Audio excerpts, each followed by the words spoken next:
We're here. It's Friday. We don't have any bears. How would the Simpsons episode reference go? I don't know. No bear. It's Riggle would be so disappointed.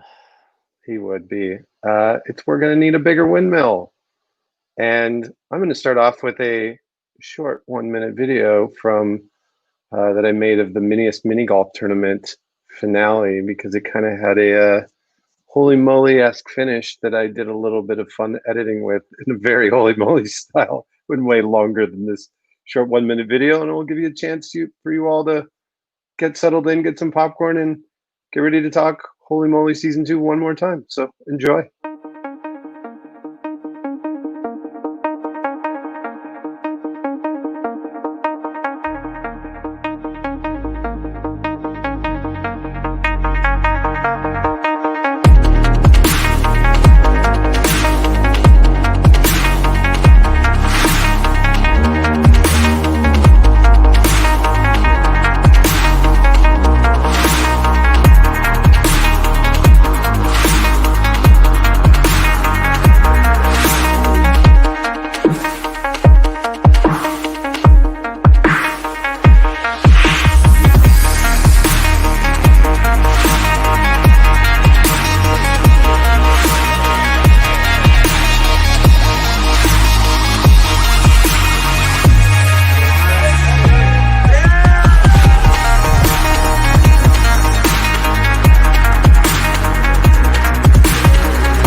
And we might as well kick it off. Yeah, I thought I'd share that, get people settled in. We shared that over. We're gonna share it over a couple putts, but it was a heavily edited version of a 16 round sudden death hole in one only wins on a 30-foot putt. That I had to make after I, frankly, I felt like it was fine no matter what happened after I made a hole in one in the last hole just to push the sudden death. So yeah, I'm Mr. T. I was in that video. Saw my name. I'm Tom Loftus. I'm part of a couple of putts. My wife and I love mini golf. We're passionate about the game. We build and design courses. We've played hundreds of courses and reviewed them on our website, a couple of putts. And we love Holy Moly. And that's how I met this character over here. I'm Pat Sheridan, co-founder of the Putting Penguin, a mini golf course review website, and I'm involved in just about anything mini golf related, from playing in tournaments to helping run articles and media for the World Mini Golf Sport Federation. And yeah, that's how I got on Holy Moly. And for the past, 3.5 months now, we've been talking on most Friday nights about Holy Moly Season 2. Now it's at an end. It ended quicker than the pandemic, unfortunately. Yeah, Pat and I had been playing trivia with online for our fellow Holy Moly alum Randy Rice's trivia night early on the pandemic, and I was like, Holy Moly Season 2 is coming up. I've been playing around with virtual broadcasting stuff. We had talked about a podcast idea and mini golf, listening to the mini golf podcast with our friends over in the UK, and we thought, well, why don't we do a recap of Holy Moly, like Talking Thrones or Talking Dead is one of them. All these recap shows, and figured we'd have a little bit of an interesting perspective, not only having ourselves played it, but that we knew a handful of people from this season and from last season that had played it. So we figured we could get some unique perspective, share them, and if nothing else, give us something to do on a Friday night. And it's worked out pretty well, and we've had a great time. We've had everybody from champs from last season with we had Moley and Diane and Mick that won last season, to the grand champion this year, Tanner, as well as episode winners. We had David, and we had Eric. Do we have another episode winner this year? Am I forgetting one? So many guests. No, I think that was the only episode winners. Then we had Marnie and Jennifer and Lizard and Matthew early on, and Joni from season 1 and her husband who was on season 2, Robert. It's just been a wild ride, and figured out how to broadcast online with less technical issues. Come a long way. StreamYard's made it a little bit easier. Hopefully that video wasn't as choppy as I imagined it could have looked on everybody's end with the streaming, but we're figuring it out and having some fun. And I think we'll talk later about sort of where we're hoping to go with this afterwards. But the main reason we wanted to have this episode is to put like a cherry on top of the sundae of season 2, icing on the cake, some other metaphor for finishing something off that's really Last tasty. nail in the coffin. Last nail in the coffin. That might be perfect for the Tomb of Nefertiti being the final hole. It's sort of like a coffin, but I guess it's a sarcophagus. But yeah, Pat, I'm going to let you kick it off. I thought we'd just chat for a little bit, some general thoughts and observations on season 2. Just kick her off.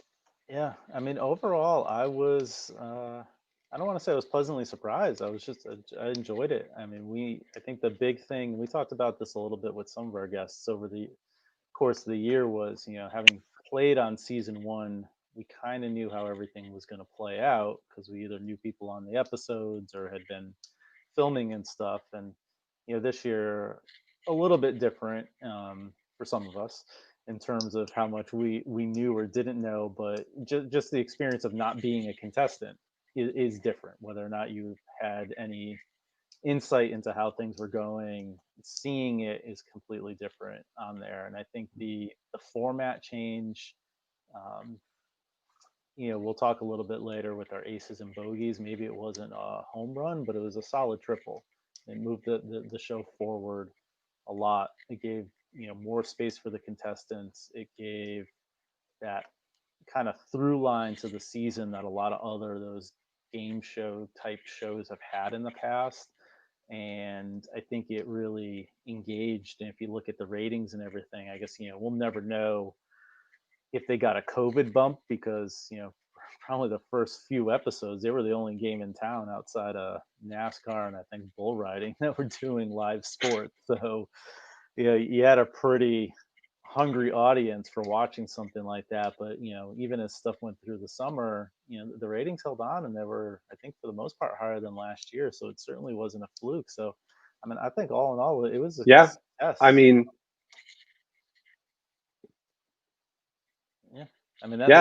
I think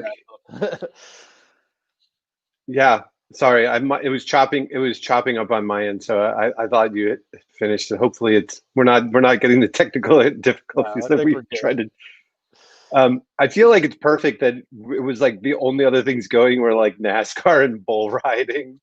I think this season they really upped the ante on the amount of like people really eating it. There was a lot of people last year that frankly they could have played a handful of holes. Like there's people that could have played the arc and made it across, teed off and never got wet. Sweet spot. And other than people opting to jump in, there was a lot that you weren't going to get creamed on. No, even like surf or turf, like there wasn't. I mean, slip and putt and the Dutch Courage and Log Roll and Mount Holy Moly were the places you could have wipeouts, but there wasn't a lot. I guess arc, but we didn't get to see that much of it this last season just because it was so irregularly used. But it was also the number one complaint I frankly heard from friends who watched last season was like, I kind of know what's going to happen. I know Mount Holy Moly is going to be at the end of every episode. I have a general sense of what 10 holes are going to always be shown. And you get probably by the third episode, I think they had shown everything and they really never showed Sweet Spot. And one of the specials sort of alluded to the weather that night was just like rough. It was really rough stuff because that was the same night that they were shooting Surf or Turf, which I played. So um, yeah, I think they really upped the people eating it this season and really added that level where people that won had to take the obstacles into consideration. I do wonder if some of the golfers are really good putters that might have affected them, but ultimately, you ended up in the finale with four really talented putters that have been playing golf or mini or putting for a really long time. So the nice thing is as much as people want to like say like, oh, they're not showing everything, or it seems like things are rigged. It's like putting wins out, and I think that was like the number one thing that we both felt going into last year, not having any idea what the format of the show was, just this wild mini golf course that was made by people who did Wipeout. Like that's all we had. We literally had no visual to go on that. We're like, okay, well then will putting matter at all? It might not. Like there was all sorts of stuff that we really had no idea. And then we got out there. It's like, okay, putting matters. If you play Dutch Courage, if you're a terrible putter, Dutch Courage last year will kick your butt. It is Mhm. no easy putt, and there's a lot of chance into it. I think some of the other holes, there's a lot more chance put into play, but like the arc, if you were terrible at golf or putting, it kicked your butt. And I can tell you firsthand from Surfer Turf, being not a good, like not a great full swing golfer, and like not having like a great form at that time, that hole really gave me problems. But the putting didn't. So yeah, season Yeah, two it is worked great. out I great, love like that you it. said. Good putters and a diverse group at the end too. Throughout the Yeah, episode winners, but even the four that you had. So I mean, I think especially with everything going on, there's probably more diversity that they could have on the show. Although I think it was fairly well cast across all of it, and I think it worked out. And one of the things that we've always said is it's nice that it highlights that you've got people of all abilities and ages. I mean, would we span from Mallory, who was 20, to I can't think of her name, the Connie. Kentucky lady, Connie, yeah, who was what, 60 something. So Yeah, you had a really good showcase, and we'll obviously talk later on about what we want to see for upcoming seasons. But I think that sets a good casting bar where people can look at it and go, yeah, I might want to sign up for this thing. yeah, and the only thing that I thought was weird looking backwards was that for the first three episodes, they had like three dudes winning. And I thought that was an odd choice given that it was 50-50. At least like people that were like male identifying and female identifying, as far as I understand in all the episodes, like that it was a 50-50 split, which is like, that's great. I mean, I think it shows like the game doesn't, that anybody can do it, and that gender doesn't matter, and that it really comes down to like a skill game.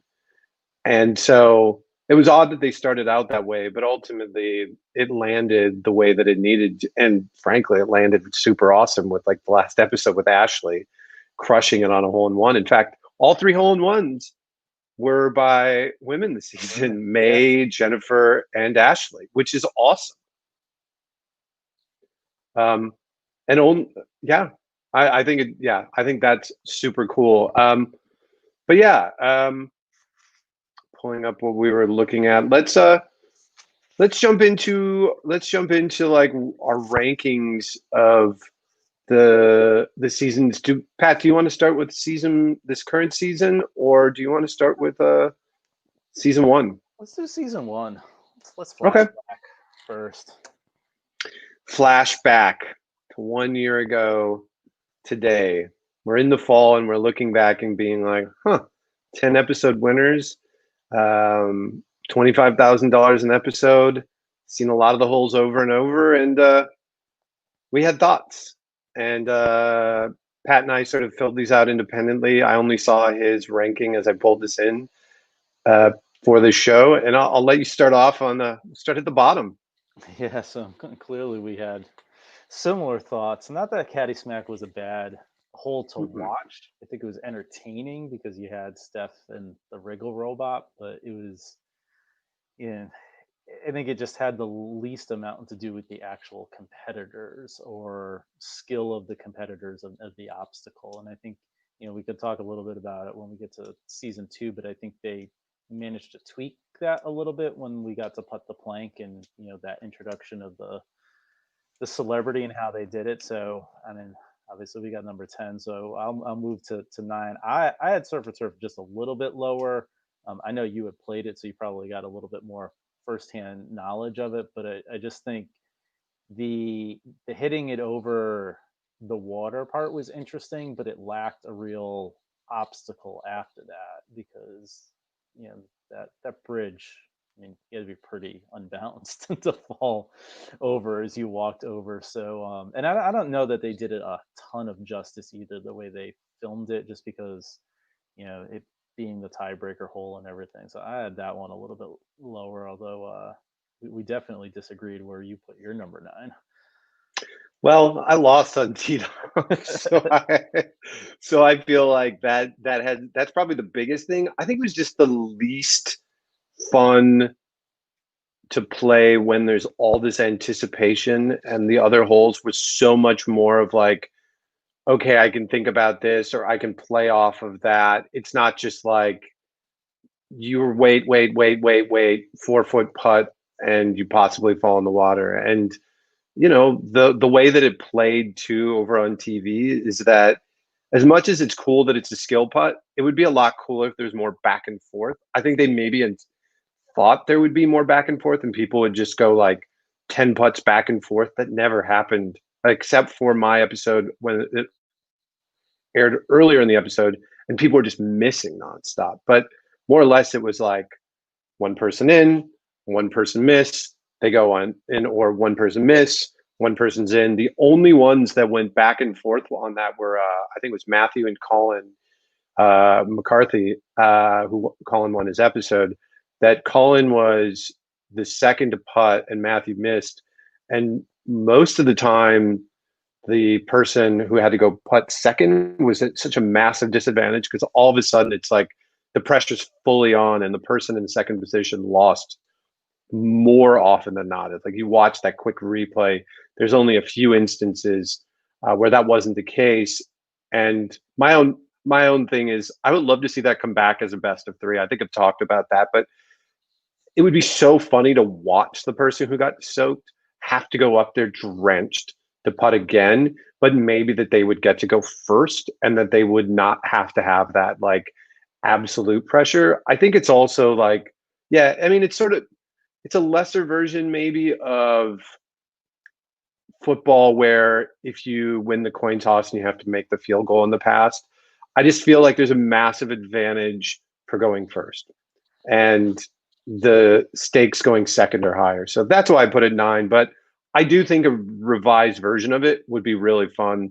I personally wouldn't want to play it though, over some of the other stuff.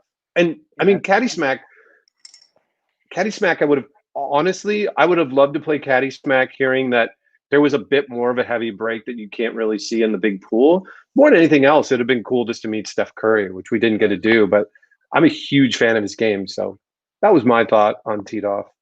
yeah. I put teed Anyway, off a surf or little. turf. Well, and I put teed off a little bit higher just because I think and I agree with all your points. I think from a show perspective, it was really the only one that you had.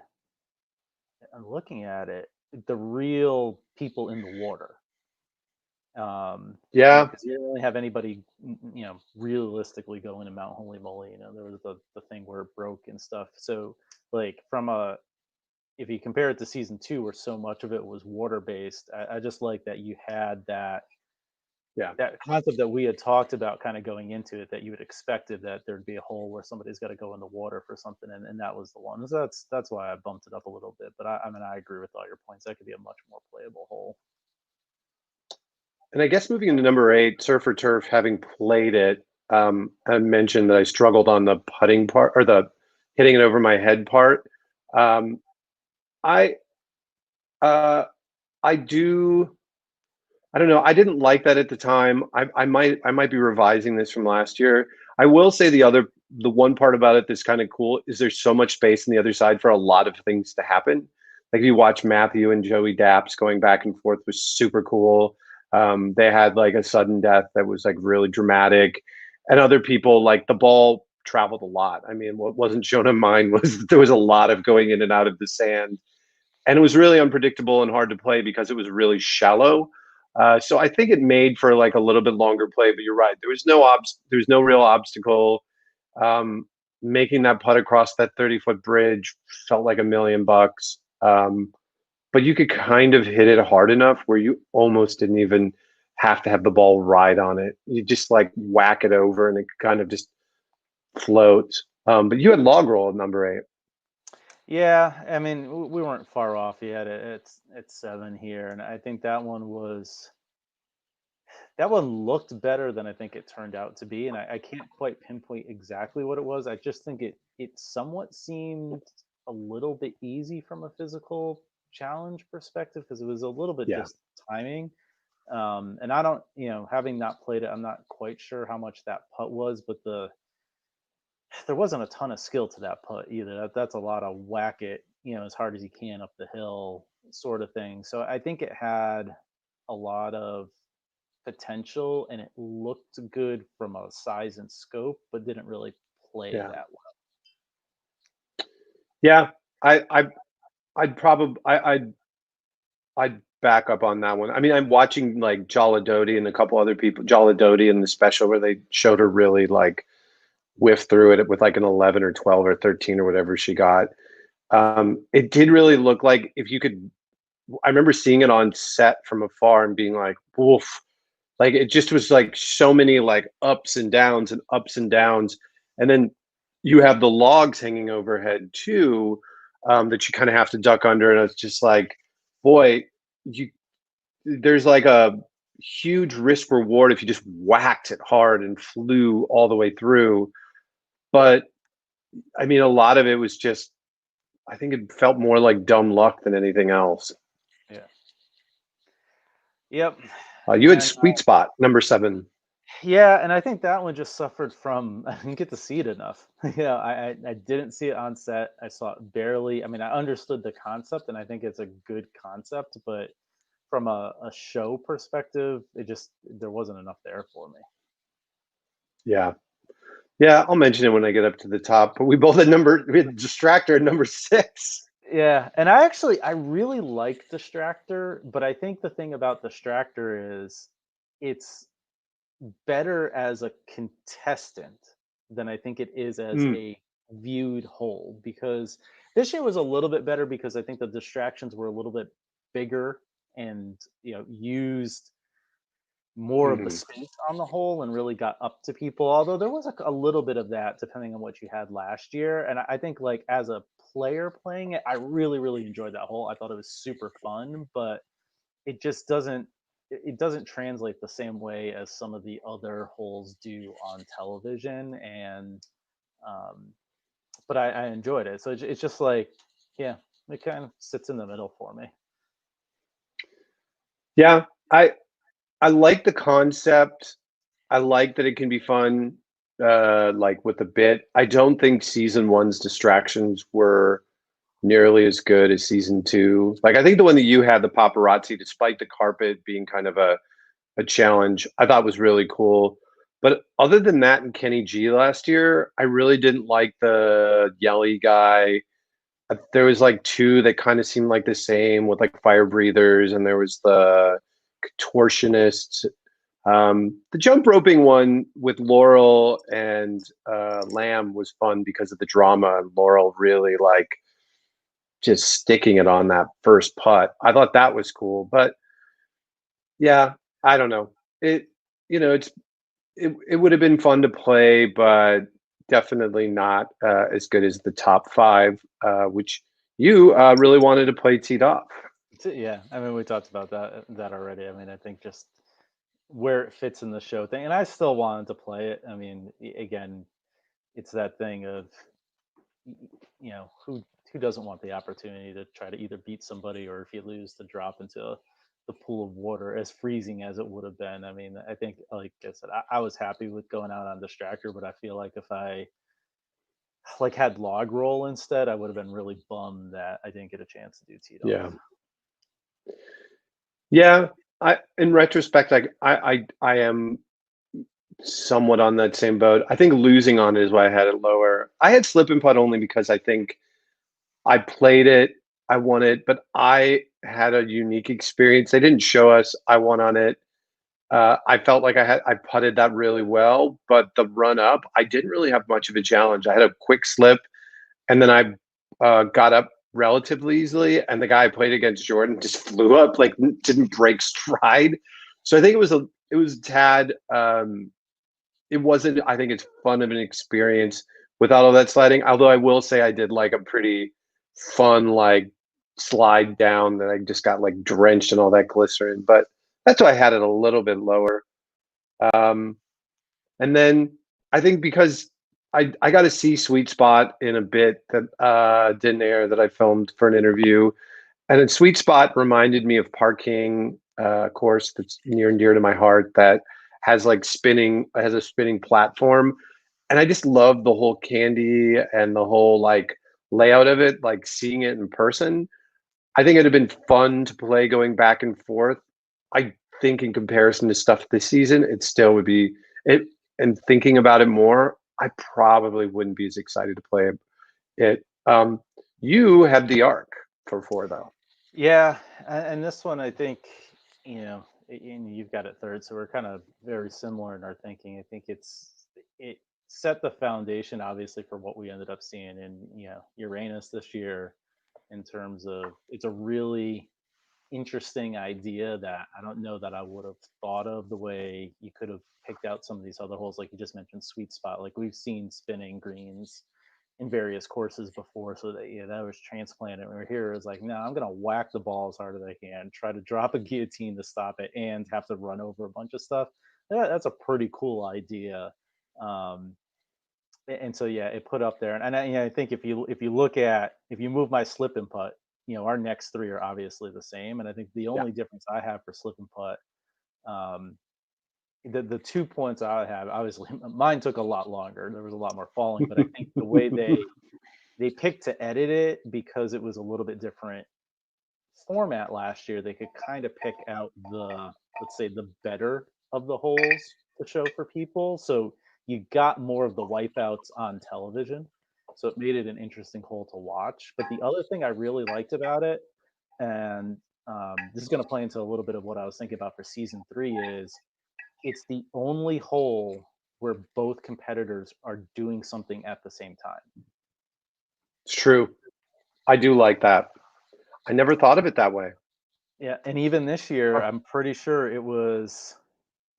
Yeah, it's the only one where you've got both people trying to Yeah. do the challenge. And I think as we go into season three and we talk about teams or others, like I think that's something that they can build off of, because I think of some of the reality shows that are out there, like MTV's Challenge or stuff like that. A lot of it is people trying to do stuff like relay races and all that sort of stuff together at the same time, and this is the only one that showcased that format. So that's why it was higher for me and kind of slipped in, whereas our top three would have been the same otherwise. That's a great point. I never thought of it. I do really like that. There is like a timing where sort of you get over the finish line and you get those like the Steve in his episode had that like finish where he got to the top of slip and putt just barely past someone else. There's like a little bit of drama in that and a little bit more like energy when you have another person like right next to you. I like that. That's a good thought. I put the arc up on my number three, in part because I think it would have been fun to do all of the things on it. I think except the putt, but I just kind of wanted to do it. It just looks so amazing on set, and some of the photos that I saw of it, just with like the Eiffel Tower that was like lit up, just visually, I thought it was really amazing. I think I would have done terrible. I think it played pretty rough. I mean, I could see that over by Surf and Turf.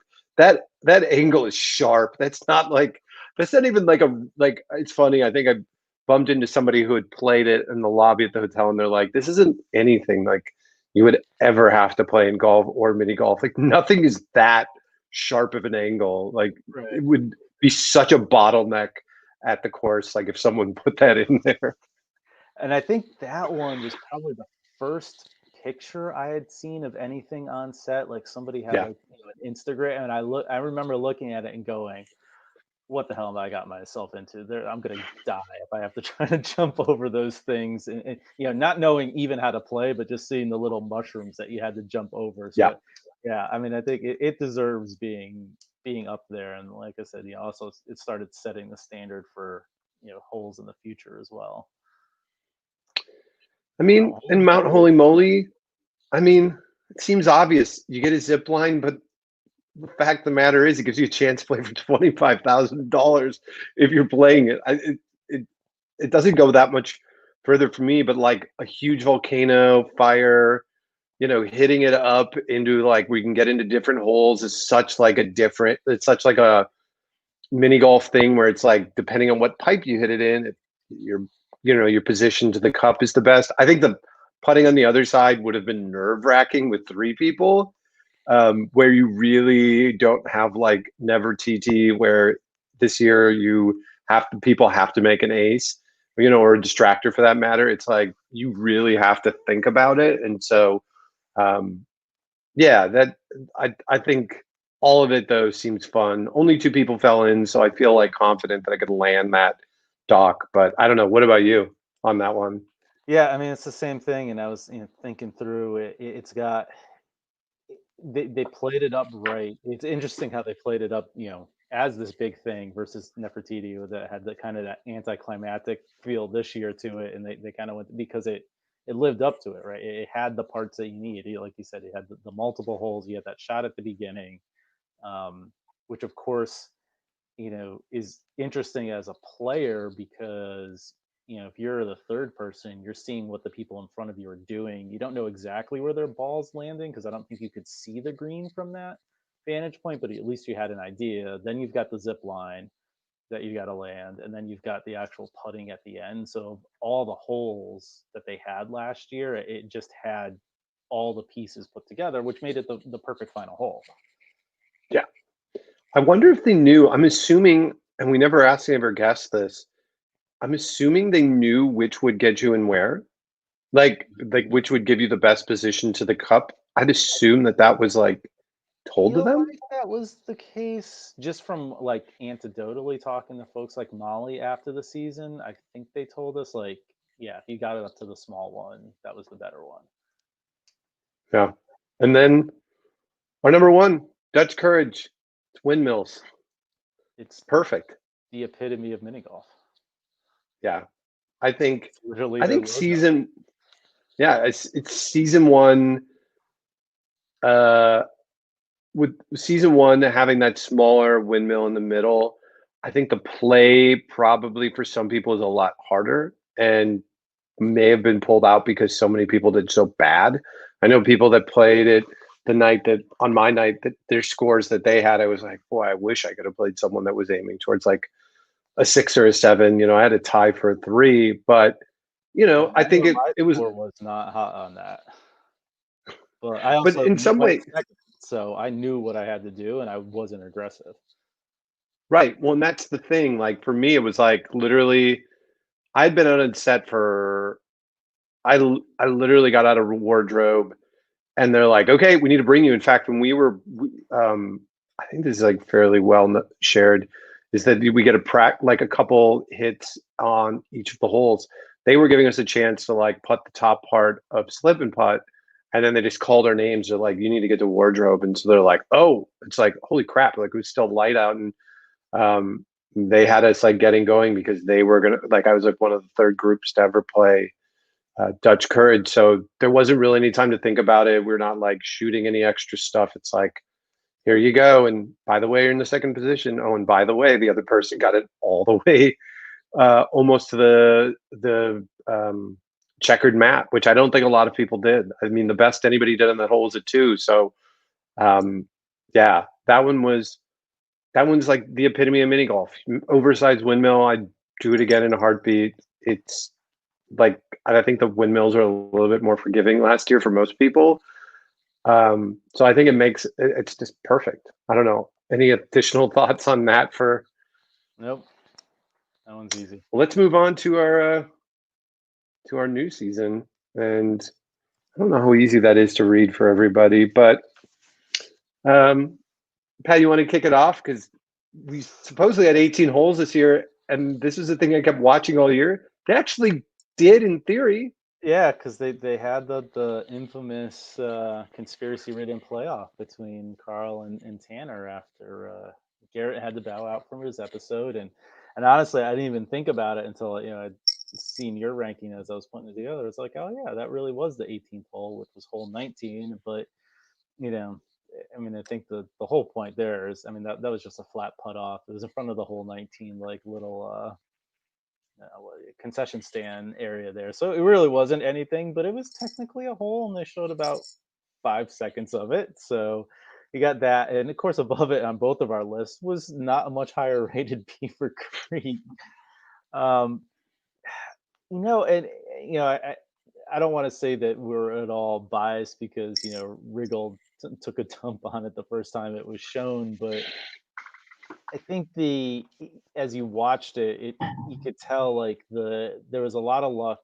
That initial putt, you really had no control over where it ended it down in the branches. I mean, the way that ball bounced around, and the obstacle didn't seem to be too terrible. And then just it did look like when you compare the pomp and circumstance that all the other holes had, that one definitely looked rushed together. But I think there's something there that they could build on in the future if they needed to. Although I imagine that one is going to be put in an archive and never seen again. I mean, I think running the log would have been fun, but it wasn't a lot. Like if you're gonna have to do something physical, you'd almost feel like you'd want to do something a little bit more challenging and fun. I think one person fell all season in that they showed it. They didn't show it much. It's a lot of luck, and it felt like even in like the middle path that was supposed to be the best, the way that it played was really inconsistent compared to other ones, just because it didn't have that much of a decline and an angle. And if the ball got kind of hung up above it and didn't really have good pace, it it played funky. So yeah, I think that one's fine. Oddly enough, for my next one, I was tempted to even move it lower with Volcano, only because from a putting perspective, I think the Plinko thing is cool and fun, but as a competitor perspective, that would kind of be annoying. I mean, Carl and why am I blanking his name? Donald. They were no, Donald didn't get in there. The Jimmy Darts guy who had that wild putt that landed in the pole position, like through the far left channel. That that there is a skill putt there, but it's sort of like one note. It's a little bit more luck than it is skill. You kind of got to hit it right, but that's a tough one. And then the rest of it's luck. And then flying at that pole just would be awful, just awful, like terribly terrifying. I think that hole, even more than hole number two, might have affected the outcome of the putting. In that, like someone like Matthew in season one, I seriously doubt that he was in any shape after taking that hit to putt a ball. And so that's why it's low on mine. Now, watching it and seeing people eat it, that's fun. I love the fire lighting up. I think the putting on the other end is pretty like straightforward. It's like Mount Holy Moly shrunken, but harder. So I get it, but yeah, not top of my list. You had diving range. I had diving range. It was, I don't know. It was funny at times, but then it was borderline like that Family Guy trope of taking something far too long and running with it. And I think that's by the last time I saw it, I was like I like Steve Gutenberg and I think he's funny, but I'm like he's doing the same thing he did the past like three times, and so there wasn't enough variety for me. And then the putting, I actually kind of like the putting at the end, that kind of that swoop around piece of it. And I would even say like when they got to the dives, like what they show it 4 times maybe, but whatever the last time was, they were just like, yeah, people did dives and then went off. So it just like lost its luster. I feel like that could have been, and I also don't like, I don't really understand the scoring piece of it. Now I don't know like if you had that much more of an advantage if you got the higher scores, but that was even more subjective than John Lovett's chipping abilities in terms of where it helped you with. So I just it had something there, and I was trying to think like, oh, would it have been a good like semifinal hole? But then I still didn't like the scoring, so I think there could have been something else that was beaten there. So that's just for me, it was low, and I mean, you didn't have that one that much higher. I mean, we could talk about Volcano a little bit. I had that up. I think for me, I actually like the Plinko part of it because that is another mini golf type thing that you It's see true. a lot. And there was the potential chance for like a skill shot to get to that left hand channel. And yeah, from an entertainment standpoint, I mean, just watching people eat that pole, it was never not going to be funny. And it was, and not only that, but when people did it, like, you know, when people got through Dutch Valley Yeah. Bridge, it was like, oh yeah, that's cool. But you had seen it so much. When somebody landed that pole, I mean, you were like standing out of your seat, like, yeah. And then I think the putting at the end, I was really interested in because even if you got the hazard or the rough, if you were a strategic putter, that wasn't a terrible position. So I think it negated a No, little bit of the luck on the front side. So I had that higher primarily from the entertainment standpoint, but I sure. agree with your points. Like it's not from a competitive place as easy. And then 15, we both had distractor again, and I think I mean I don't Yeah. know, same reasons, just compared to what everything else you have. I love the whole. I think it's great as a competitor, but I imagine we're gonna see it in season three Yeah. because there's just so much you can do with it, and people do really seem to like it. But yeah, They could definitely take it another level, but yeah, I don't know. I don't know if it was. I think design wise, I think conceptually it's great. I think to look at it's hit or miss. I think as a player though, I could see like the drama of going back and forth as I showed in the video earlier. Like, um, that kind of like pressure putt that's like most people aren't going to make on their first putt, but someone could make it on, someone can make it at any point. I'm going to make note of Andrew Pitsley sure. stopped by from Massachusetts. What's up, Andrew? Thanks for listening in tonight. If anybody else has any questions, by the way, throughout the night, feel free to leave a comment on any of the social media. We can see it. We can flash your questions up on the page and address them. We kind of knocked out the distractor. So in diving range, we've been a little coy all season. But the one thing I will say about that, because that I'm certain I can talk about, is that like our friend El Presidente was playing that hole, and he invited myself and Evan Rundgren to be friends and family. So we got to watch that firsthand, and that was really fun to watch the putting from up close because I we got to see one other group play it, and the main thing that was really interesting was the better position for scoring on the judge from the judges would give you a little bit better putt if you were right-handed and played it right.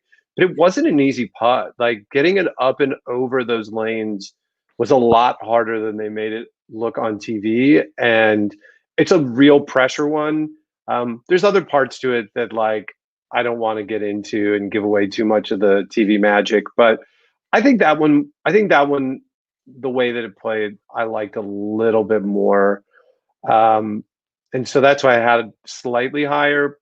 I think seeing the surprise in real time of going out to a thing and Steve Gutenberg and Craig Louganis are judging someone you consider a friend like diving that is not a professional diver is pretty great. Like I think for the competitors, I mean, on some level, being able to say that Greg Louganis gave you like an 8 on the dive, it's pretty great. I forget what Aaron got, but like it's a great resume thing. Like Yeah, somewhere down the road, being like, oh yeah, Greg Louganis gave me like a 9.5 on the diver.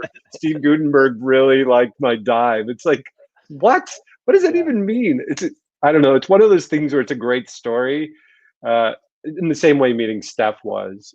Um, You had, though, for 14, a very different one. Yeah, water hazard. I mean, I liked it. The only thing I was thinking was, did anybody actually make it across? Chris, the Okay, so episode there was winner. one. Oh yeah, that's right. So I was racking my brain and I didn't have time to go back and so I think I kind of like when they're a little bit more balanced on that. And I mean, I think I guess it lacked a little bit of novelty too because the initial putt was something that we had seen with surf and turf as Yeah. well in the prior year. And not that again it was a bad hole, and I think I would like to see it back because it was interesting. It just didn't have some of the pop that some of the other holes had this year for me. The one thing I did like, I'll jump ahead to my take on that one, is that this year it was clear that there was only one crack at it, it seemed like, for each. You either got in the water or got it over it. And then they had a drop spot last year, again, a little bit behind the curtain for that and for Arctic Golf.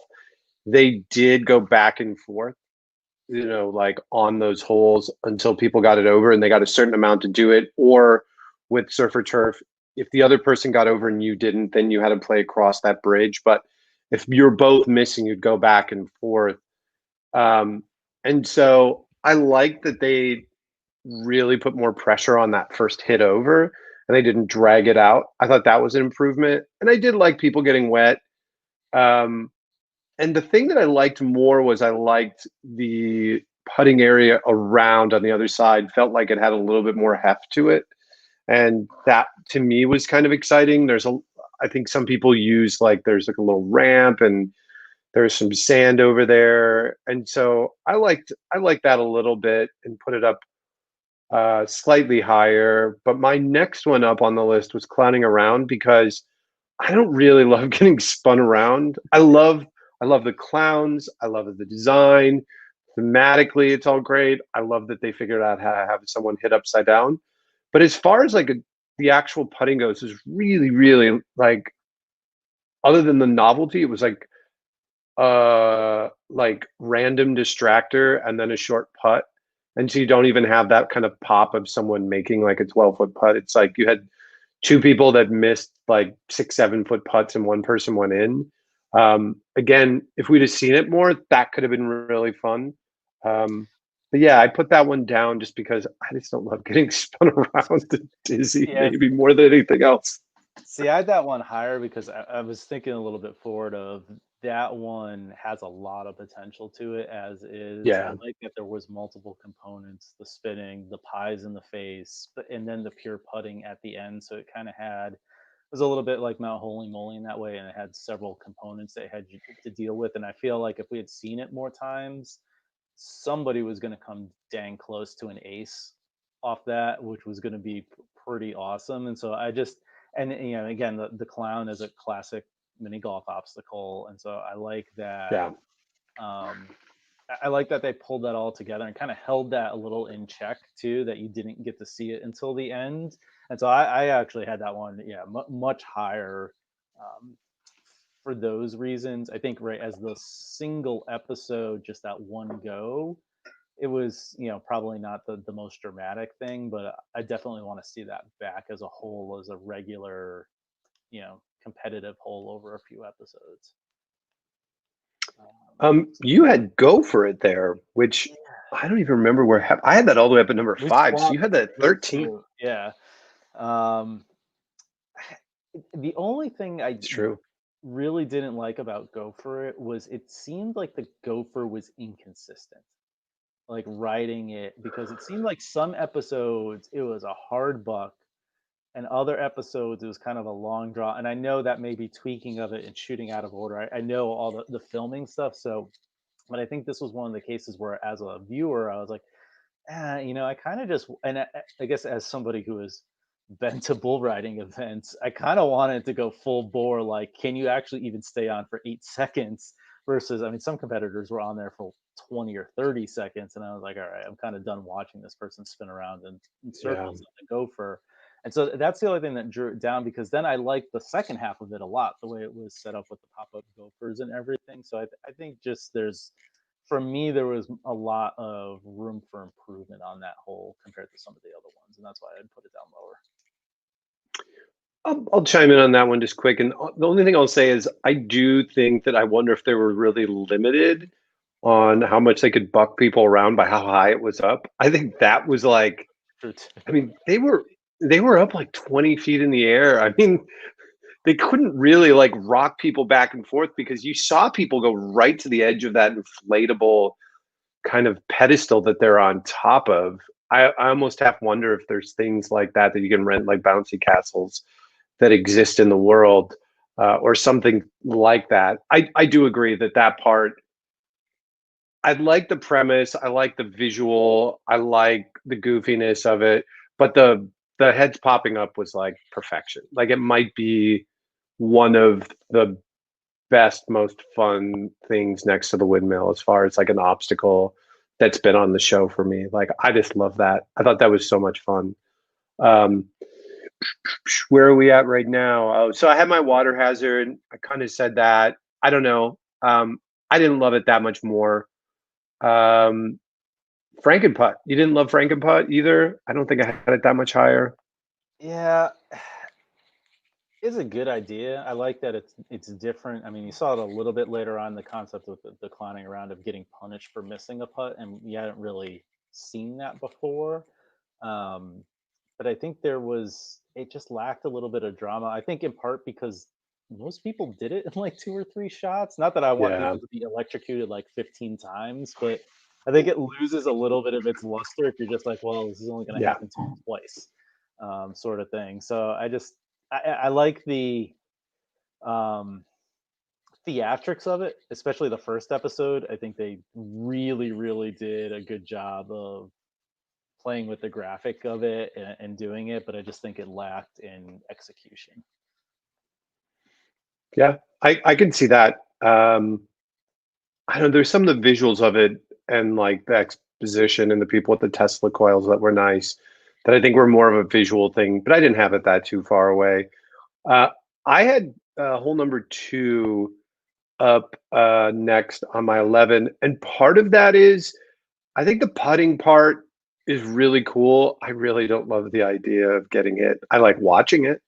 I think it's I think it's I so this was like a hard thing. Like so I have my own like weird criteria and then I kind of move things around. So I had like a desire to play, the design, the putting, and then like kind of like I put like a best out of five ranking. And then I kind of saw where they all landed. And then I sort of tweaked them around. Do I really want to play this or that? And that was like one where I'm like, I don't really want to get hit by a door. And it's sort of like Volcano, where it's like the second half of the putting seems a lot more difficult depending on how hard you got hit. And we only had the three in it because I think you had said in one of the last couple episodes that had been shown more than anything else, or that and Dutch Courage. Yep, and those were the two. And I mean, three people made it through that Kendra and then Tiger and Chelsea. And so most of the people were getting hit into the water, some to lesser degrees, like Morris just sort of had to bail, couldn't fight his way through, which that was, I think, the more interesting one. I would have loved to see like a little like, I don't know, like American Gladiator style where they throw like a thing and if like someone comes out, they have to like kind of whack each other in. Maybe I'm jumping ahead and stepping on like our ideas for season three, but yeah, I don't want to get hit that hard by a door before I putt. I do love the putting part. I think the skill of it and all of it is super cool. But yeah, the hitting the door is no thanks. Yeah, I don't know if it was super high on my want to play list just because I'm not athletic enough to run that fast. But I put that aside because it just from the first time we talked about it, I was like, it is just such a purely simple, fun hole. Like, put it in front, try to run past these porta potties, and then like finish it off. Like the concept is just purely simple, and yeah, a hole number two. And I had it as number two as well, and I think it had, from an entertainment standpoint, it had everything you want because there was the possibility that people were going to get, and if they didn't, man, some of those hits were impressive. And then the putting at the end was never not dramatic. Like just because you had the way people's putts in every episode, either they had gotten through or behind the hump or behind, like there was so much variation and people attacked it in so many different ways that I really like seeing all of that.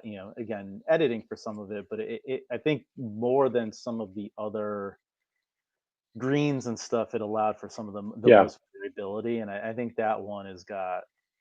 I would be shocked if we don't see that again. Yeah, I'll give you that. I mean, it was hard. I mean, I think everything up from I mean, I think all of them, I mean, minus hole 19, which in theory we played on stats. um, that I'd play any given a heart in a heartbeat. So these are all like which we'd play more. Um, you had you and I both had slip and putt, and we sort of talked about that already around 10 and 11. I was surprised to see at number 10 the tomb, the big tomb. Yeah, we talked about it last week, and I do like that it was a purely putting thing, but I think it was, as a whole, it could only serve the purpose as the final hole. Yeah. Yeah, Oh yeah. and think about, like, even last season, if they did something different with Mount Holy Moly, that could have been a regular hole, and I think that just not right. Like you said, from here on up, you're talking really about like minuscule changes because all of them really start to get good. Um, but I think from a impact to like, oh yeah, that's a really cool hole that I want to watch. Now, I don't know if that was tainted a little bit by the fact that they played it as anticlimactic, as part of the broadcast. But I did try to think of it and say like, well, would I really have wanted to play that? Well, yeah, I would have liked to take a shot, but I would have rather, like, I honestly would have tried to do Volcano over that, just for because again, it's like my teed off thing. Like, if I'm gonna go out, I might as well go out getting whacked by the Volcano versus you know missing my 45th ace shot on the tomb, even though that one could have earned me 250 grand. I think my simple answer, and we'll skip it and talk about it later, is I had at number two, is that I honestly just to play the hole that like to see how well you could do on a hole that you could win $250,000 on. I think the scale of it is really cool, and there's a lot of different directions that you can kind of go at it. And I'm assuming it took a lot longer. Uh, I think we know that it took a lot longer to play than they aired on a lot of things, but especially that. But I think that was the reason I had it so high. And we talked about slip and putt and Frank and putt. And so the next one on my list, and we were kind of about the same, was at number 8. I had Uranus, and I think it's like I think they got the Arc to try golf better. Like they figured it out a little bit better with that one. It I like that there was like a channel that it either comes kind of flying out and probably going into like the sand, or it's got a good shot at an ace, and there's like a very little differentiation.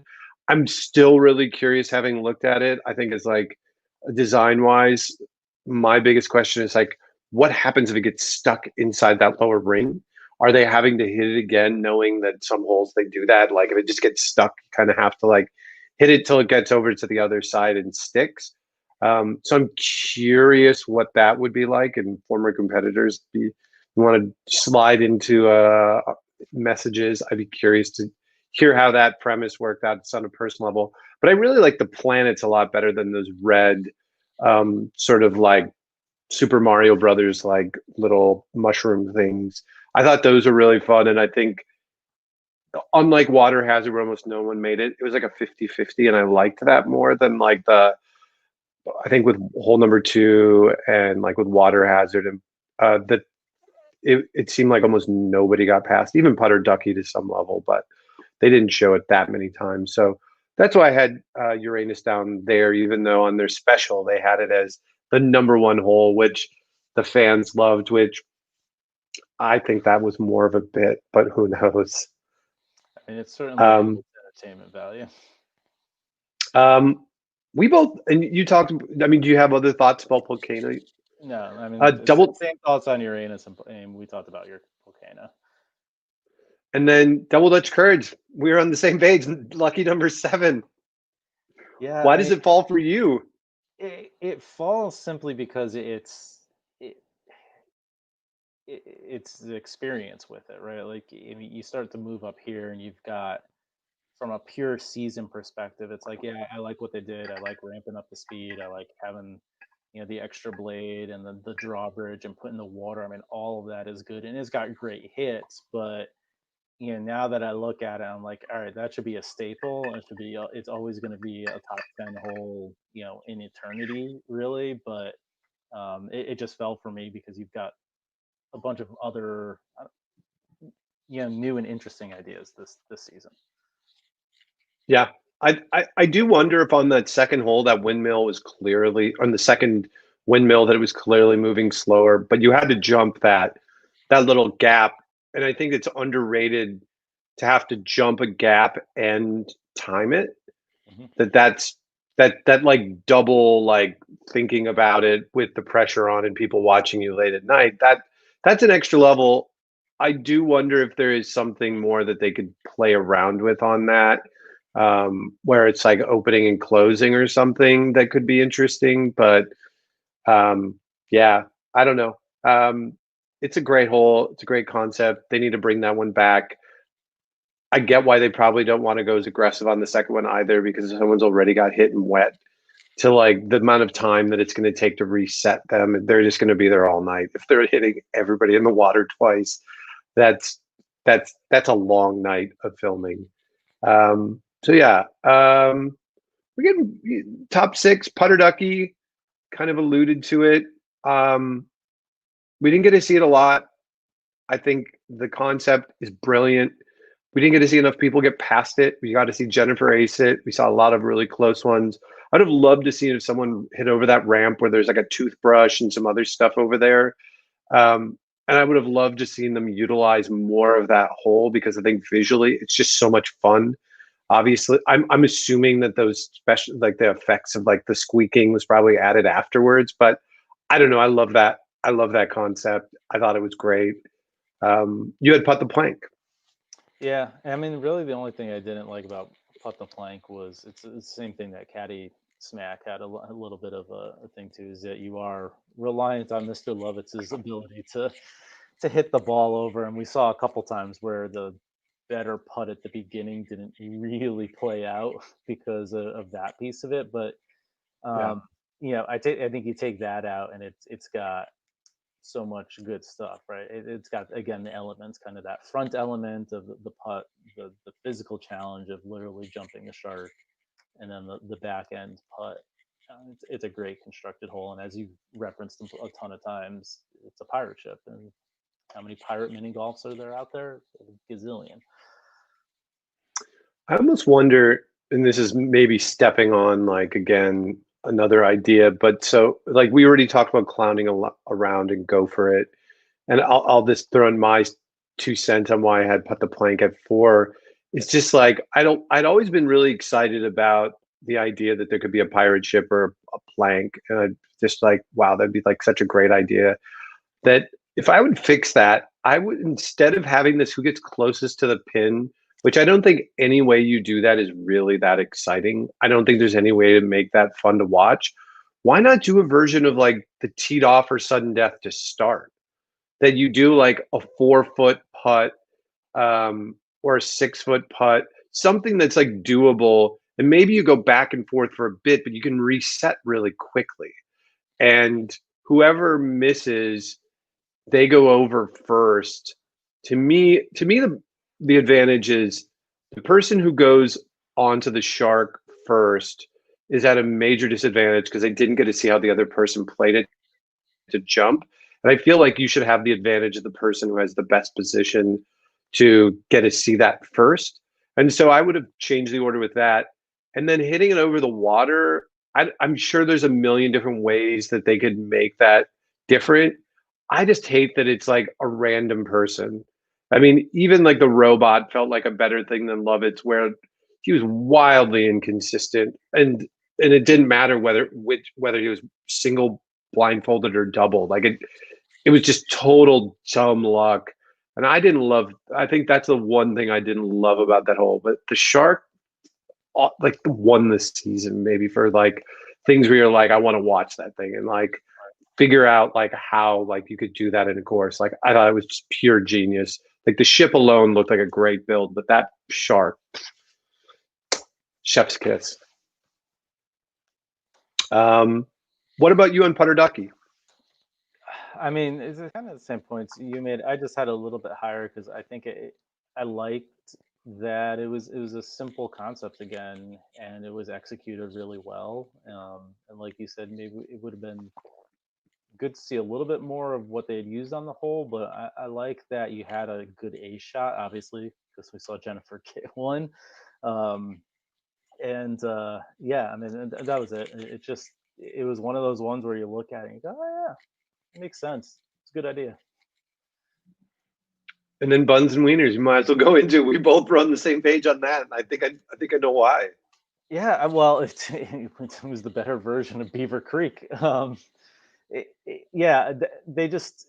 I really like the element on the other side of it, where it was a ricochet shot. It wasn't a flat green, and you really saw that that hole probably had the toughest of the competitive challenges once people got over, because you really had to think about that second shot no matter where you were, whether you had to go back through the fork or you were already through the fork, and do you go for the hole? Do you lay up on it, which a lot of people did? And so there was a lot of strategy. Besides the fact that you had to hit it halfway decent to get through the spinning channel, that yeah, it's the it took all the exact thing that Beaver Creek was built on and made it what it should have been by adding and tweaking those elements. And then obviously it's like Uranus. There's a lot of great commentary that can come out of a hole like that.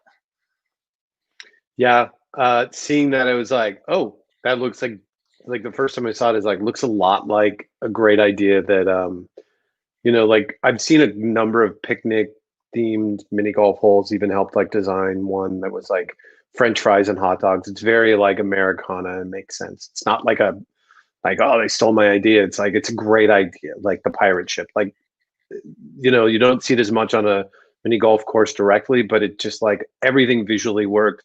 I loved the spinning bun. I thought that was like a great moving obstacle thing that you didn't get with like the smaller windmill where you really kind of had to time it over.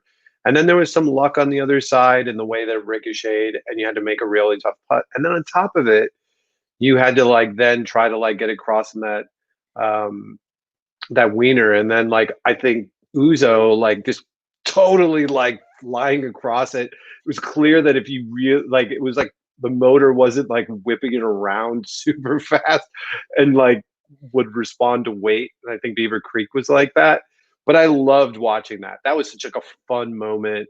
I think that whole like just visually looked was one of the most fun to watch across the board, both the putting and the obstacle and everything else. And obviously, there was a lot of double entendres too.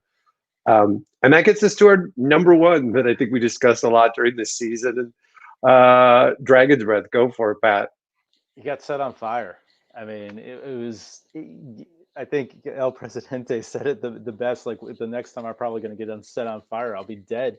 Like it's not something you really think Right. of. I thought about it like it's like being in a submarine, right? Like when I was in Hawaii on vacation, we did one of those submarines and we were like 100 feet below water. And I was like, yeah, this is actually something that most people don't ever in their life will get to do. Like you don't normally go 100 feet below water in anything. And so that thing of like, yeah, I mean, you're never just set on fire and you get to play mini golf. I mean, and that's it. It's such a brilliant idea, and it's got that physical challenge element to it because the weight of the suit, the gloves, on top of just not being able to see anything. Because I mean, anybody who's ever been by a campfire in the middle of the night knows you can't see past the fire. So it's great. And then the greens on the other side were equally as challenging with the graves and everything. And so you just had. I don't think any of the times they showed that hole, I was disappointed with how it played. No, I, there's really not anything I need to add to that. To be totally honest, it was getting set on fire. Like I just can't imagine anything else like more fun than doing that. and then adding it in with mini golf and a challenge. I think the only thing I don't like about it is like having to, if you were put on the spot, and maybe we should ask Aaron, it's just like, how did he feel about the putting part of it in that suit? And like, how much of a, like, how much did that like inhibit his ability to like hit the ball? That would be the only thing that I'd be worried about in playing it. But yeah, like some people got to ride it on horses. I mean, Yeah, the yeah, horses. We didn't even talk about the horses, but at least it was equal for both people, right? So like, if we were both playing it, that suit's gonna screw us both up just as much, because I don't think anybody's got any experience unless it would have been interesting to see. And I don't think they had anybody do it like actually have a fireman play that hole because like you think about there was a couple from last year like what was it Clark or what was it I can't remember the girl's name who was like the military firefighter. Um, oh yeah, they had the ever Jesse. yeah something like that. Like I'd have to go look, but like I wonder if somebody like that had ever screwed around with the firehouse or something like in their full fire gear. Like that would be the only comparable experience I could imagine going into that. But yeah, what a brilliant idea.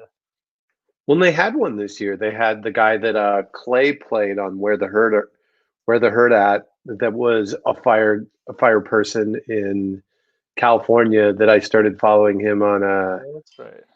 on Facebook. I can't remember his name off the top of my head, so I apologize. But he's like an actual like fire person, and kudos to him, especially now with everything even wilder in California. So we kind of talked a lot about this season, and I had sort of put on our agenda to do like aces and bogeys, sort of like what we loved and didn't love, and put myself in the pole position just to like mention a few things that I think we've covered a lot of this season and ranking the holes, and that was sort of the goal.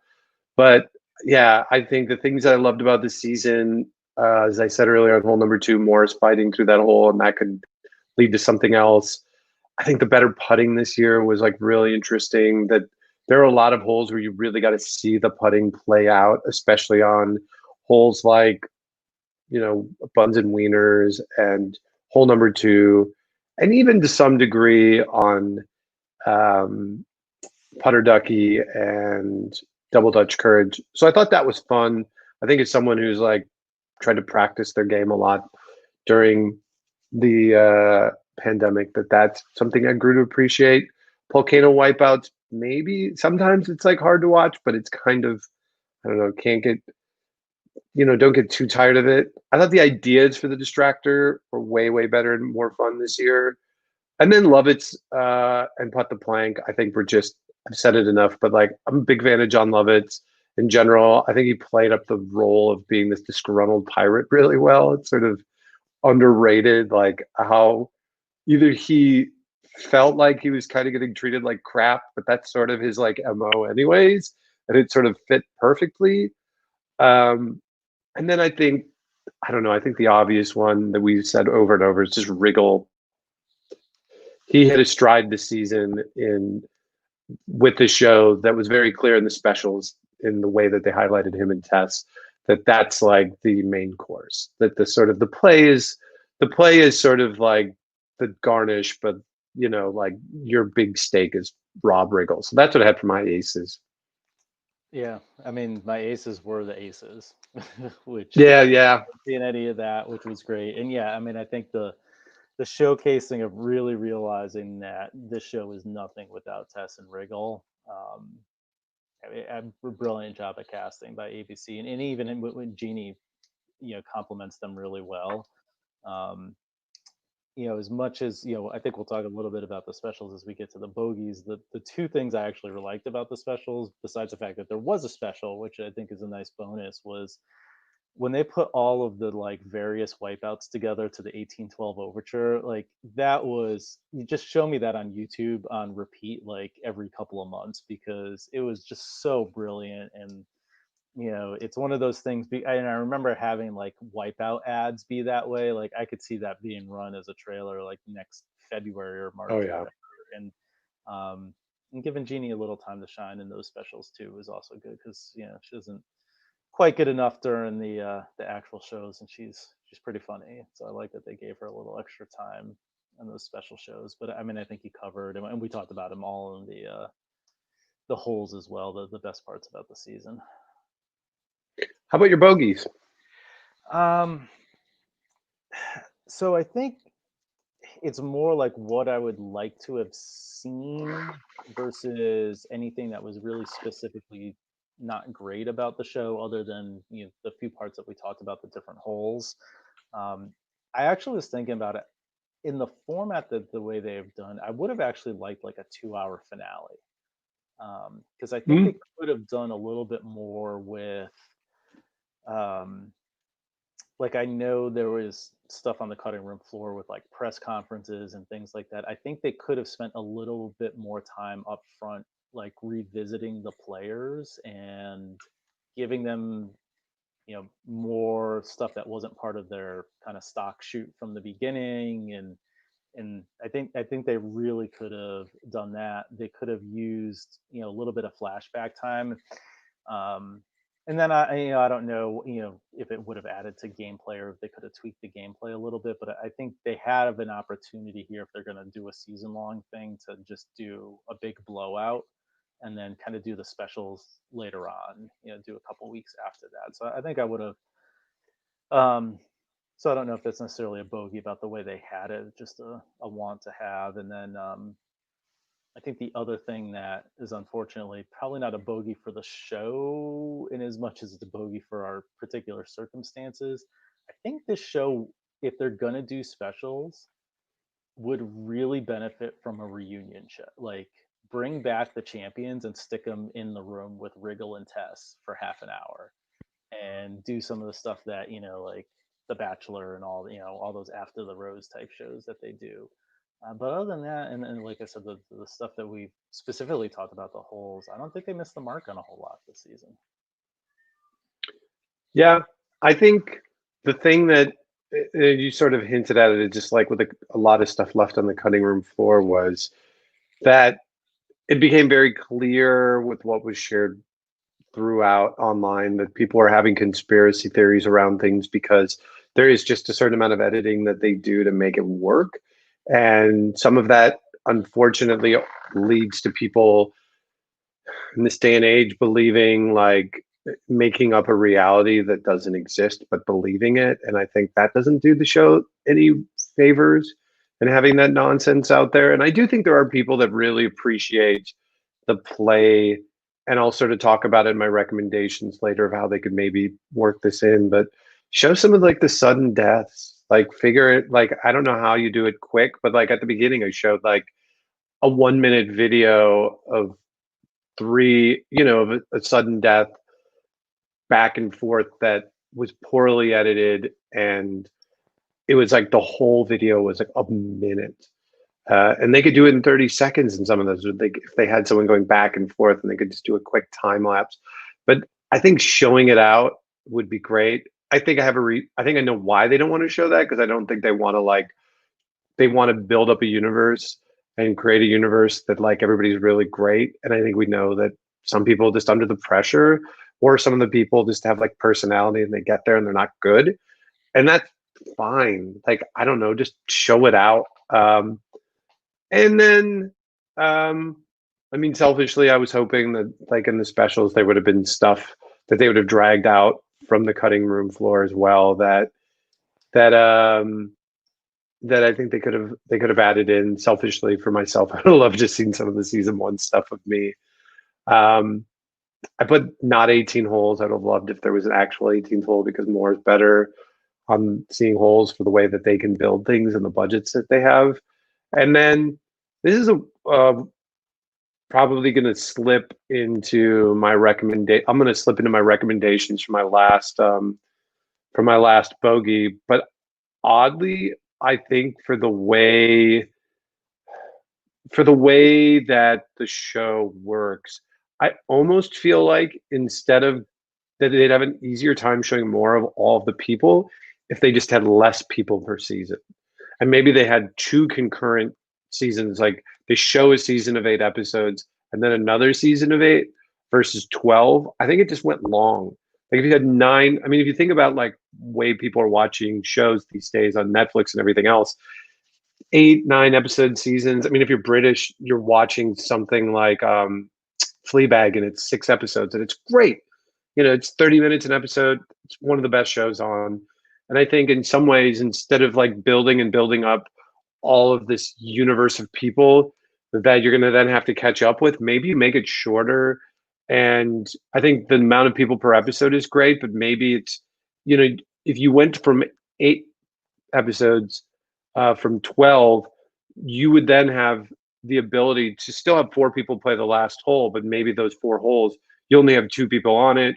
You have to have less exposition, but maybe you could do more thoughtful exposition. And then on top of it, you'd have the ability to like have that real like drama on those new holes on the head to head. So I mean that would be my recommendation is just maybe, and maybe it's not 2 concurrent seasons. Maybe you have a celebrity season again of 64 people, 8 episodes, 8 an episode. I think the 8 an episode works. I think you get enough about everybody. That I think last season there were just some people literally they didn't like. I don't think they even mentioned the guys I was playing's name.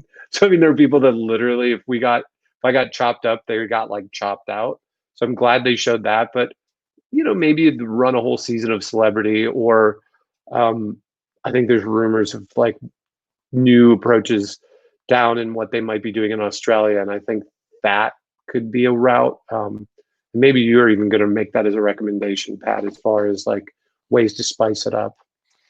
Yeah, I was thinking about the format of the show, and I guess a lot of it depends on what they think they're going to be able to do timing wise or fill it in. Because last year it was a post NBA Finals thing, Yeah, which I'm assuming this year was probably the initial plan. Before stuff got pulled forward and stuff with COVID, I'm betting, but so I can confirm that actually they moved up the season yeah, an so entire month. are we going to be sitting here where this is always going to be this summertime fill show, or is it get popular enough that you can do kind of the multi-season stuff that like a bachelor or bachelorette kind of run throughout the year? I think that plays a lot into how much they're going to change stuff up.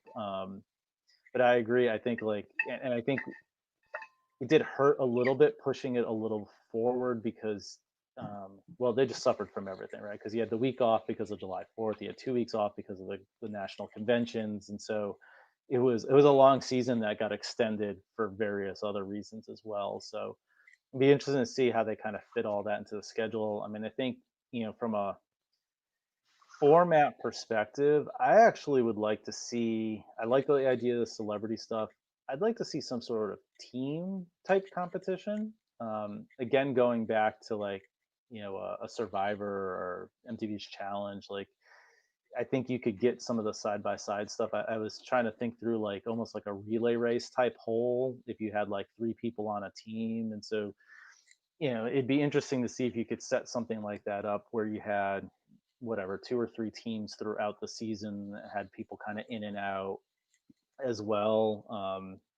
Ryder Cupish or something like that. I think there's an opportunity for that to play out from a format perspective. I guess that from a kind of structural piece, that's all I had. I had some ideas for holes. I don't know if there was anything else. Oh, go for it. That was I was just going to move into. You go The first. holes, the two that I had off the top of my head, and I don't know. I guess I had three. Two were not that specific. There's got to be something with dinosaurs. Like, I mean, Yeah, like that's the last great mini golf thing I don't think they've really tackled yet. I mean, Dragon's Breath is a little bit on the cusp of that, but that doesn't yeah, lead to the next one. Like, I want to see a more blown out, elaborate castle hole. yeah. Yeah, just they almost had the parts separately because they had a little bit of the castle there. They had the drawbridge and double Dutch courage, but I feel like there's definitely something that can be put together on that aspect. And then the third one I had as this one is a little bit more specific is I feel like I want to go back and take the the pool section of Caddy Smack and turn that into a craps board and have people like avoiding rolling dice, like a la Indiana Jones Oh yeah. while they're playing. Because I was thinking of like sometimes you see those courses that have like the dice that are almost like the water wheel that spin and you putt through them. I was like, oh, what heck? Oh, let's like put them on a craps board and figure out what the gameplay would be. But like then you got these dice like bouncing at you, big foam dice or something like that. And then you could play. I know, and I also think there's probably opportunity for other stuff, roulette wheels and stuff like that if you go that direction. So those were my ideas and thinking through it for a couple minutes today. I was going to say, as soon as you said the dice, I immediately thought like a roulette wheel style hole where like maybe that goes into Joe Tess's idea for a blender hole. But it's almost visually similar where Tessitore had like suggested just like a blender and throwing people in it. I'm not really sure how that would work. But the other obvious theme that I think hasn't been hit that we've seen a lot is aliens.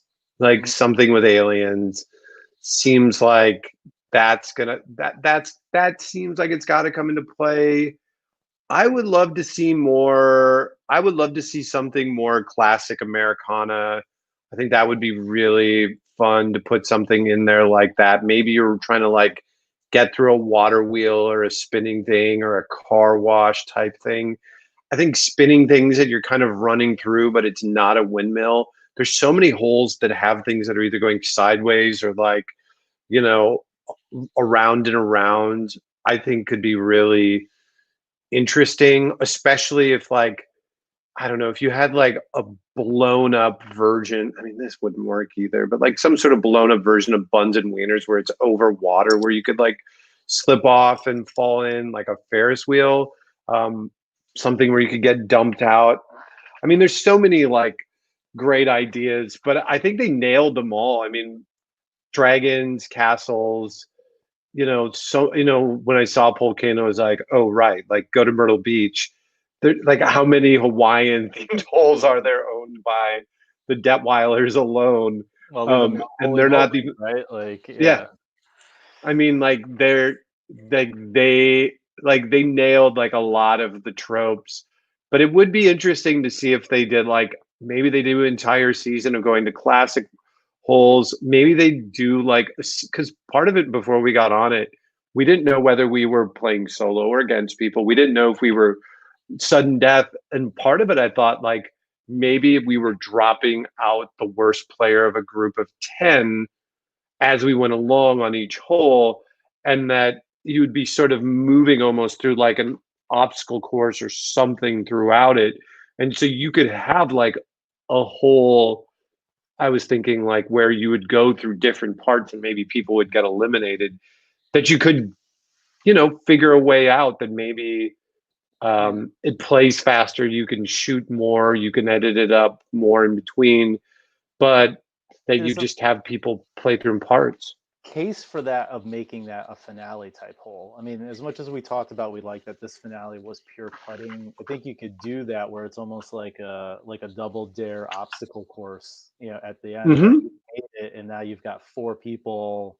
Whatever. There's a series of holes, and as you're working your way through it, it's both putting score and time through the obstacle course sort of thing to get it. And that's when I think like the teams could play. You can run them side by side or something like that. I think there's, if to the extent that they're looking, which I got to imagine, at this point they're probably thinking beyond even a season 3, that they've got a lot of opportunities to change stuff up before it really starts getting stale.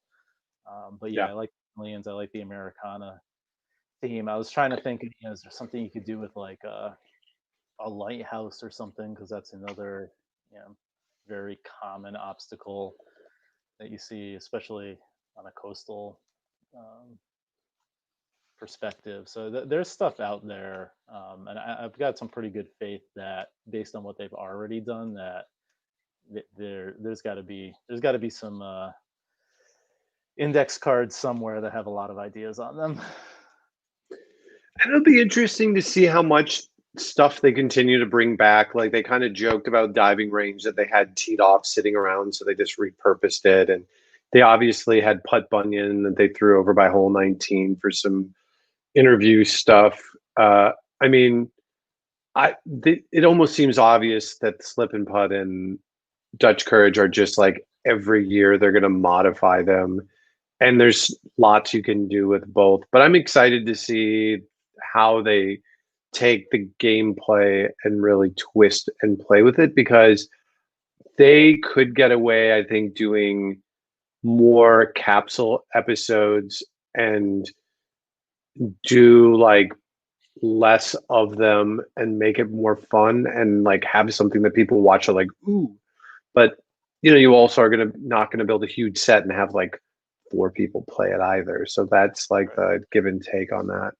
I mean, that's a good point too. Of like the bottle episodes, because they did that Bachelor episode, which you know both of us talk about. We're not Bachelor fans, but like it was a brilliant idea. Like the way they executed that in pulling in Chris Harrison and everything, and obviously ABC, Disney. I mean, I guess that's the other thing is like you've got a gigantic set of IP in the Disney world that they could pull from if they really wanted to and go, any sort of Disney property type thing or Marvel. Like you could go that route with their holes and stuff and designs if they really wanted to. So it'd be interesting to see if they're going to open that chest at some point and you get like an entire Marvel themed season.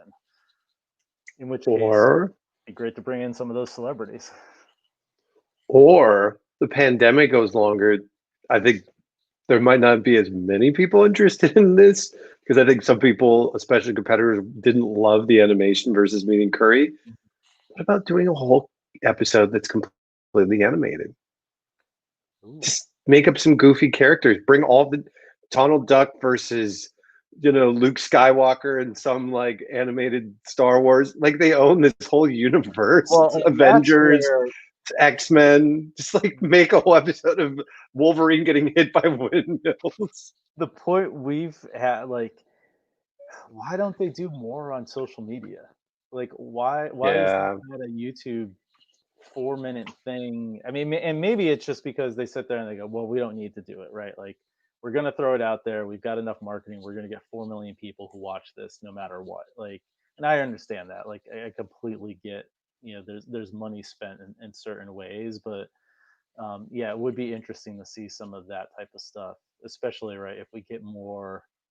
There's more interruption to see what they end up doing, and that's why it'll be interesting to see. Like, all right, we know Australia is happening because it's filming right now, and how that kind of plays. And I hope we find a way to get some video of that here in the states, because I would love to If see. we do, we'll be back on and Yeah, figuring we will a way to definitely not get in trouble. be talking about that. But I feel like it's easier to get stuff from other countries into the United States than vice versa. So let's see So what. true. I had one other thought about, I lost it. You were talking about something with, uh, I had a thought just in as far as like what they could do differently for next year as far as the setup of the episodes, and I totally blanked on it. It'll come to me. It'll come to me. But yeah, so we set up this show. We're going to need a bigger windmill, and didn't put Holy Moly in the title very intentionally, because we figured once the season's over, we really wanted to highlight the game of mini golf in general, competitive play. I think at some point we might even talk about some design and things we love about the game and all sorts of other parts of the game of mini golf as we go along. And we're going to keep doing episodes as much as we can feel like it makes sense and there's a desire, and bring on some guests from around the world, especially. I think figuring out the timing on how that'll work. But there's lots of really interesting and fun people around the world that love the game of mini golf that we want to highlight. And so we're going to need a bigger windmill. It's going to continue. Um, so I think we'll encourage you to stay tuned. And I don't know, do you have thoughts about us about ideas that you already have in the back of your head, Pat, for going forward? Yeah, I mean, I think one of the things we talked about was it would have been great if we had all gone to the Masters this year. doing some Yeah. of this around the major tournaments.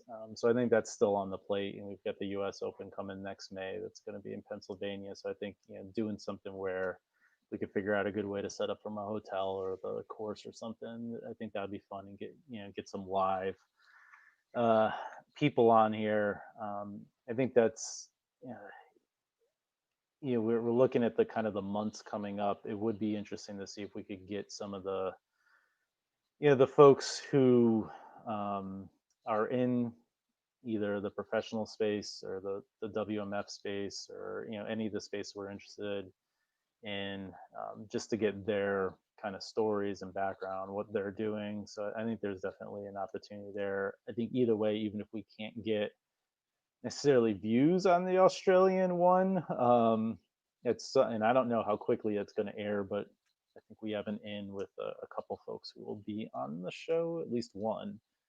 So we'll definitely have them on here to talk about it, even if we're talking about it blind without ever seeing what goes on, because just to get that experience. I think there's a handful of things. I was trying to think, is it worth doing something for later of the month of like what's out there for Halloween type stuff, but it Mm. is just still a weird year. But I think like there may be an opportunity to see if we can grab somebody like Richard Gottfried and do maybe a midday thing, because I know he follows a lot of that kind of quirkiness on the mini golf side pretty closely in terms of themed mini golfs and get his story. So I think there's stuff out there. We just got to see um, kind of how all this other stuff plays out. And there's a lot of stories. Like I think about what the mini golf podcast guys are doing in the UK. They're primarily focused on the UK world. They just really started bringing in some guests from there. So it'd be interesting maybe if we can do kind of a cross collaboration with those guys, have some discussions there. 100%. Yeah, and then I think we'll just play it by ear as stuff comes up. But I imagine we'll probably get together. I don't know, like once a month or something. I think that's a sort of the same wavelength I'm on. I listening to the mini golf podcast. The one thing I've really enjoyed about them is like I know that there's this world of competitive mini golf where I think a lot of people don't understand it, and I'd love to be able to visually show behind the scenes too. Like I think they do a great job talking about the types of like balls that they have in their bags for the variety of balls that you can use in different courses. But I'd love to be able to like show that kind of stuff up front of We can what the do. European style courses are, and then pulling together maybe some visuals to share between like Pat and my like our archives of some of the courses and showing some of the stuff we love about the game and talking about the game. So I think we're going to do this for a while, especially as we're in the pandemic. I think it's just a good excuse to have some fun and um, talk some mini golf because it's going to be a winter for us up in the north. Um, Yeah, I'd like to bring it. yeah, Yeah, and I could definitely reach out to some of the international folks, because I think yeah, you're right. Like I love hearing them, but I can reach into the bring my own ball bag out and show some of that. But having some of these folks who we've alluded to, from the especially from the European content, come on, because a lot of those guys have been over to the U.S. for competitions and stuff, and just talking about it. So that'll be some good stuff. and I remembered my thought that I had for Oh, recommendation.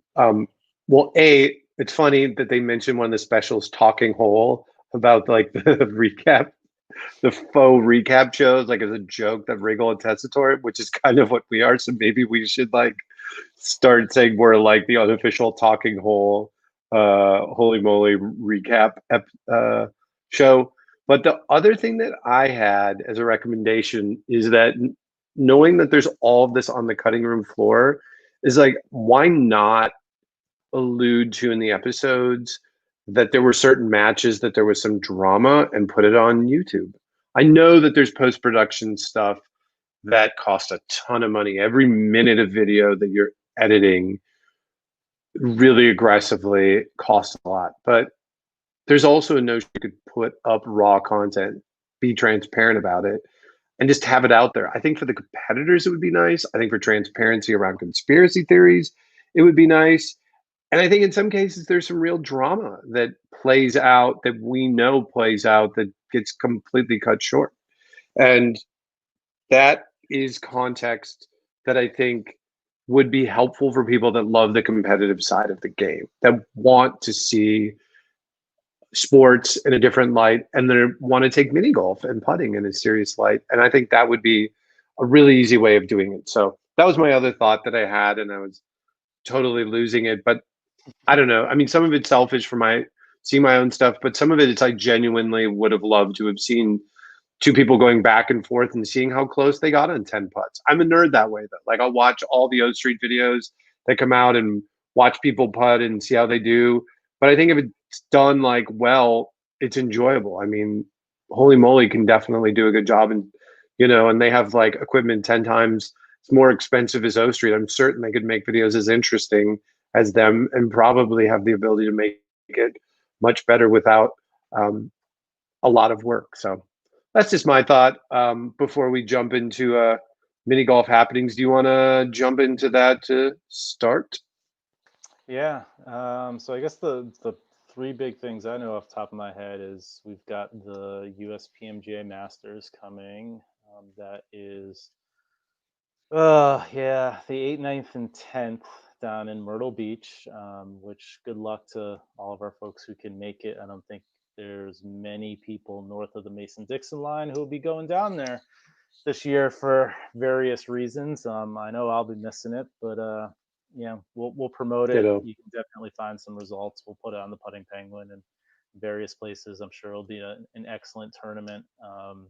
And actually, a shout out to the putt putt national champion Nate Nichols, my buddy from Team USA last year. Great guy. He won one of the U.S. Opens already for the USPMGA, so um, I bet she's got a pretty good line on the Masters as well. So I'd like to see him do well there, but it'll definitely be interesting to see that happen. We've got And fellow Putt When Ready member. Robin Ventura. Yeah, One that's right. One of of the the few few people. north of Mason Yes, Dixon. that's right. We confirmed today. Yeah, so always pulling for Robin as she goes down there. So she'll be representing a lot of us on that course there as well. So it'll be good. Like I said, I'll miss it. Unfortunately, we probably won't get as much video and stuff because none of us are going to be there filming it. But good luck to everybody, and like I say, you can follow scores and stuff. So in place, I'll be heading up at least to Maine that weekend. Nice. Tabors Mini Golf in Maine. Shout out to Justin Pelletier, fellow Boston University grad. He has been growing the sport of mini golf up in Maine for the past couple of years, specifically working with this course here. They've run leagues, they run a summer league, they've run a fall league, they did a big summer tournament, and now they're running a fall tournament. So 3 rounds on October 11th, sponsored by one of the local radio stations, which is awesome. So some Nice. of us will be headed up there as kind of a pseudo replacement because Maine's a state I can actually travel to without having to quarantine. But I mean, I love if anybody ever gets the chance, fall mini golf in New England is just awesome. We've had so many tournaments over the years in the fall, all the way up to Thanksgiving. And actually, I think I saw um, Biggie in New Jersey, who's from, God, I'm going to Yep. get his newspaper wrong. Sandpiper, maybe? I think it was a Sandpiper. I think it's Sandpiper. He does a competition kind of throughout the year. Can you beat Biggie? He just announced he's doing a fall tournament right after Thanksgiving as well. So that's pretty Nice. cool. I think it's the Saturday right after. So the O Street guys have information on that. So I mean, it's just so we've got those things, and then we wrap up our international competition next week. Yeah, next weekend, week 7 of the Putt 18 League, where Oh yeah. let's see. Last week we won our friendly, mostly because New Zealand just is killing everybody with riding their coattails. Although the US guys, we contribute. We had some good rounds this week that went to the overall You and score. Aaron had some particularly good rounds Yeah, this week. Matt threw one in there too. Mad Roadhouse. Yeah, Matt Roadhouse had one in there, and some of it's just like get your good round falling around where everybody else had not as good rounds. Because I think there were some more good rounds that sat in there as well. So that was fun. So we got that, and I would definitely suggest following Putt 18 or just any of us couple putts, us O Street, because I imagine they're going to be doing that again, especially because I know there was some lockdown restrictions put into place again in Australia and New Zealand for some of the states. So I've been seeing that Oh impact no. their in-person stuff. So as much as they're going into their summer season, it looks like they may have to deal with some of the stuff we did. So if you're interested in doing some of the putt at home That stuff, sucks. there's that. So Yeah, that's what I had. we have, yeah, the Putt 18 I was going to mention. We have some ideas in mind using StreamYard for Putt 18 that we're going to try out down the road. We'll see how that works. I don't know that we'll do it for week 7. Maybe we'll make it a special thing. Right now, I'm going into week 7, and like Matt Roadhouse and Aaron have both had a couple really good weeks, and I've just been like kind of sitting at this plateau. So it's likely I'm going to fall behind them, and there's no one else below me that like I need to get a ton of space from. So I might not be super competitive in like moving up and down the charts. So maybe we'll do something fun and goofy to finish it off. We shall see. But I'm looking forward to that and doing more. And I'd encourage people to check out the Putt 18 mat and pick it up.